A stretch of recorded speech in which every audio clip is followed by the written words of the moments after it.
The question tonight is, how does Malaysia airline MH17 linked to all of this? Would you be interested to know? I think this is current news. Everyone's interested. But I haven't heard a lot of people link it to Bible prophecy, and my mind's always churning on this, and I've been praying about it, and I think there's some interesting correlations. Let's review what happened. On the 17th of July, 2014, a plane left the Netherlands at 6:15 a.m., never made it to its destination of Kuala Lumpur. At 9:20 a.m., it lost contact with everybody because it was shot down. And we now know that it was shot down by a Russian Buk missile from pro-Russian Ukrainian separatists. The way the Buk missile works is it's got a 70-kilogram warhead on it. That's the tip of it.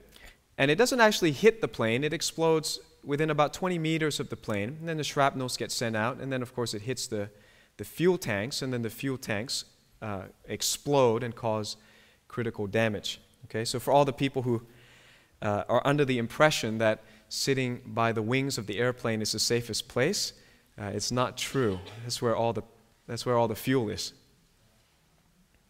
So it is a tragedy, affected Australia. Here's the death toll. MH17 victims, 193 Dutch, 43 Malaysians, 27 Australians. You'll get some different figures because we had a memorial recently, and that's only because some people hold dual citizenship. Some people who aren't Australians live in Australia. So be that as it may, 27 Australians died, 12 Indonesians, 10 Brits, 4 Germans, 4 Belgians, 3 Filipinos, 1 Canadian, 1 New Zealander. All right, total of 298 people perished because of this terrorist act. So how is MH17 linked to end-time prophecy? Well, pro-Russian separatists using Russian weapons shot down MH17 because Russia invaded Crimea. Because Putin was testing Obama's weakness, because Obama did nothing about Syria when it crossed the so-called red line. So how is it going to happen in real life? This is revelation in real life. Obama came in on a motto of hope and change. And a lot of the people, Christians and Republicans who don't like Obama, think he's failed. But actually, he has succeeded.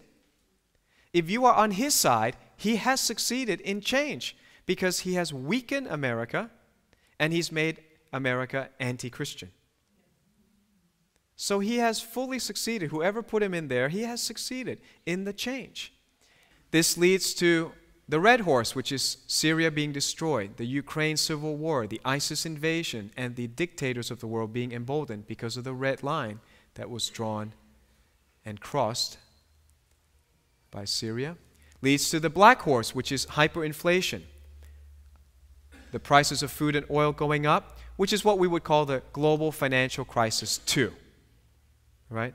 And this is due, we don't know for sure, but based on the numbers. If you look in my book, The Divine Code, we talk about the meaning of numbers and patterns. And it looks like there is a global financial crisis due probably towards the last quarter of 2015. Could happen before, but due in 2015. Let's make it a little bit more leeway. 2015. And then that will lead to the green horse, which is more deaths, more beheadings, and then we're waiting for World War III. And we've got the flag of Turkey there. I'm giving you some hints there. So what's going on? World War I and World War II failed to bring about the change that the elite wants. If there is really an elite, people who are powerful, who have a lot of money, there is a change that they want to occur, which is global bank, global currency, global taxation, and global military. Now, the First World War accomplished the League of Nations, which then failed. So then the Second World War came, and then we couldn't get the global banking to work. We didn't get the global currency. We got the United Nations, which is pretty impotent. Sits there and votes on resolution after resolution and does very little. So we haven't really succeeded, if we are the elite, in bringing about a total slavery, enslavement of the human population, which you need to control currency. You need to make everyone a debtor to you. That's how you enrich yourself and impoverish other people. And so, a global problem is needed to bring a global solution. A global problem has to be created so that all the people in the world will be very happy when a global solution is introduced. So you can't introduce the League of Nations without World War I. You can't introduce the United Nations without World War II. You can't introduce this whatever last piece that's missing without a World War III. And so for anyone that doubts it, World War III and the global financial crisis too are necessary and inevitable. They have to come.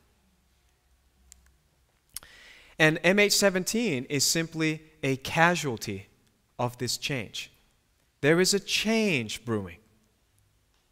And local problems need to become globalized so that everybody cares and everybody would accept giving up a little bit more of their freedom, giving up a little bit more of their rights, giving up a little bit more of their money. All right, let's close with real practical application. This is the part I want you to really, really open your heart and apply. There is a response from businessmen to the global financial destruction predicted in the book of Revelation. Would you care to see it?